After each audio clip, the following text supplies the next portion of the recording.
Halo adik-adik, kali ini kita akan belajar mengenai pencemaran lingkungan bagian pencemaran tanah. Materi ini merupakan materi untuk siswa kelas 7 SMP atau MTS semester 2. Mari kita belajar bersama-sama. Apa itu pencemaran lingkungan?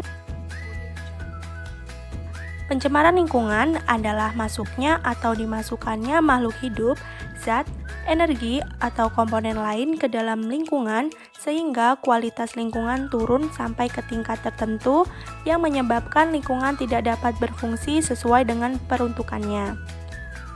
Zat yang dapat mencemari lingkungan dan dapat mengganggu kelangsungan hidup makhluk hidup disebut dengan polutan. Polutan dapat berupa zat padat, cair, ataupun gas. Kapan suatu zat dapat dikatakan sebagai polutan? Suatu zat dapat dikatakan sebagai polutan jika yang pertama, kadarnya melebihi batas kadar normal atau di ambang batas, yang kedua, berada pada waktu yang tidak tepat, dan yang ketiga, berada pada tempat yang tidak semestinya.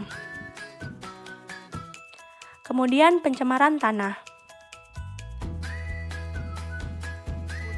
Pencemaran tanah adalah suatu keadaan di mana bahan kimia atau polutan lain masuk dan mengubah lingkungan tanah alami. Pencemar yang masuk ke dalam tanah kemudian mengendap sebagai zat kimia beracun di tanah. Faktor-faktor yang dapat menyebabkan pencemaran tanah. Yang pertama ada limbah industri. Limbah industri merupakan sisa-sisa produksi industri. Limbah industri dapat dibedakan menjadi dua macam, yaitu limbah padat dan limbah cair. Contoh dari limbah industri adalah sisa pengolahan pabrik gula, kertas, dan sisa industri pelapis logam. Faktor yang kedua adalah limbah domestik. Limbah domestik dapat berasal dari daerah seperti pemukiman penduduk, kelembagaan, serta tempat-tempat wisata. Contoh limbah domestik adalah plastik, botol bekas, oli, keramik, kaleng, dan juga deterjen. Yang ketiga adalah limbah pertanian. Limbah pertanian berupa sisa-sisa pupuk sintetis untuk menyuburkan tanah seperti pupuk urea. Selanjutnya adalah dampak pencemaran tanah.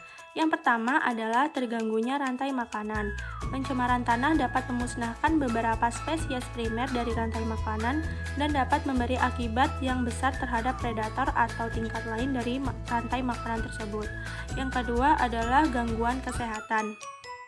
Dampak pencemaran tanah terhadap kesehatan tergantung pada tipe polutan dan jalur masuk ke dalam tubuh. Contohnya saja adalah kromium yang berasal dari pestisida dan herbisida yang merupakan bahan karsinogenik untuk semua populasi.